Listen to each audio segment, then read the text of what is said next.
आज भारतामध्ये सिच्युएशन अशी आहे की 97% जे रिटायर झालेले लोक आहेत ना, त्यांच्याकडे जेमतेम 60 लाख रुपये पण नाही आहेत. भविष्यामध्ये पण ही सिच्युएशन काही फार बदलणार नाही, जरी लोकांना चांगले पगार असतील तरी. कारण लोकांनी फायनान्शियल प्लॅनिंग नाही केलं, रिटायरमेंट प्लॅनिंग नाही केलं. आज तुम्ही 40 वर्षाच्या आत वर्षाला तुमचा 12 लाख रुपयाचा खर्च आहे.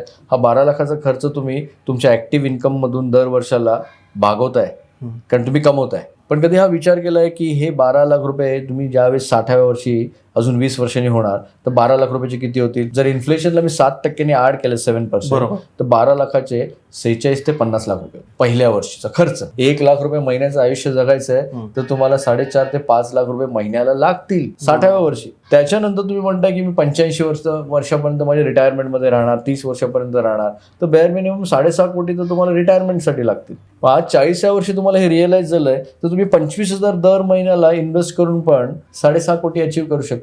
त्यासाठी तुम्हाला प्लॅनिंग करावं लागेल.